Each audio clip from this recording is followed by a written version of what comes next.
Hola from Costa Rica. I was just making another video entry update. Sorry, I'm shaking this a lot. Okay. Everything has been really awesome here. I've learned a ton, and I'm having a lot of fun. Sorry, there's a moth in this room. It's giant. It's distracting me. Okay. Anyways, I'm having a lot of fun. I'm learning a lot. It's not like I'm doing anything crazy exciting just yet, but it's been a really good experience so far. Food's really good most times. It's a lot of beans and rice, like every single meal, like breakfast, lunch, and dinner. Like beans or rice. It's a ton. And they love their carbs. They love fruit. They have the fruit juices that are fantastic. I love the mango and the passion fruit juice. They're so good.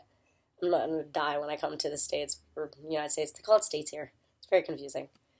Um, anyways, uh, but I guess the carbs, they have so many carbs because I walk so much from here in the house to work and all around. I do an average of 20,000 steps every day, like at least generally.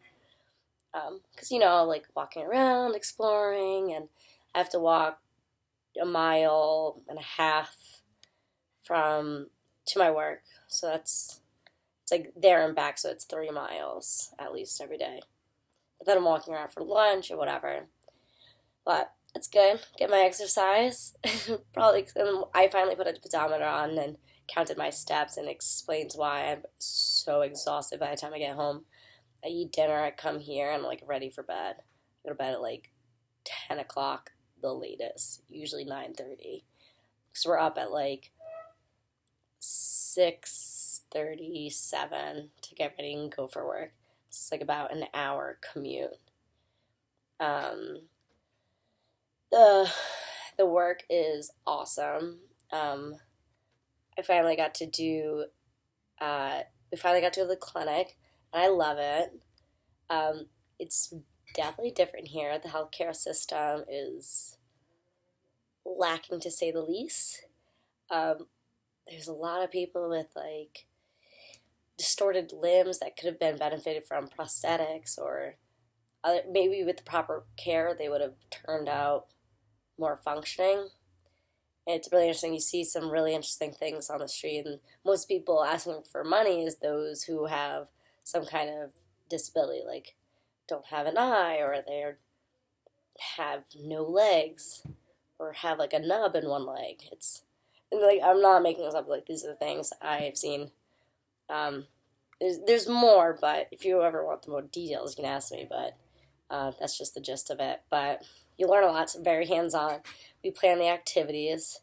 Today was the first day. We really got to. It was just us. OT was not there.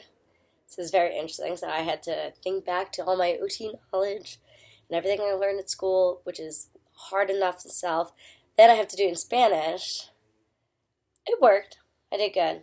When I worked with just the OT yesterday, she said I did very good. My Spanish was good. So I'm like, all right, that's awesome. uh, it's definitely difficult. It's very tiring after a day, and especially after a whole 7 hours of speaking Spanish all day. It's all I want to do is go home and lay in bed because I'm tired. But I'm learning a lot, and it's hard work. It's physical labor because some of them, the patients, don't have walkers or they don't have enough wheelchairs. I'm not really sure what's that about, but they essentially, we have to carry the patients, two people on each side, and walk with the patient while they struggle. It's an accident waiting to happen. And then me and my roommate, who is also an OT in the OT program, we had to carry them for the first time just ourselves without anyone's help, and we haven't had an experience essentially carrying a patient. And I broke my back, but we didn't break the patient, so that's good. Um, I tried to use the knowledge I've learned about proper ergonomics and positioning, and it didn't work. It was too heavy. I went to walk way too far. That's how they do it, and yeah, it's unfortunate. But anyways, so that has been my week.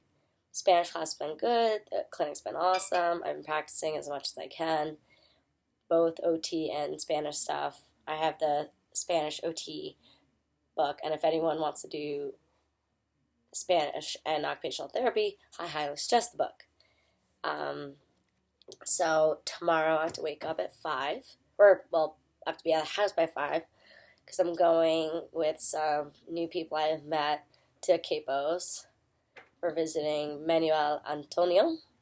It's this big national park. We're going to go zip lining and go through the rainforest, hang out with some monkeys and sloths and parrots and all that fun stuff. So I'm really excited. We're staying in an 8-person hostel with no windows. So it's just like a giant gaping hole towards with animals can come in. Hence why there's not really a window in here. So a moth flew in. But I had to wake up to parakeets or parrots or something. And they sound really nice. They're like beautiful to wake up to. But anyways, I have to go pack now. So I'm going to go. Hope all is well. Bye.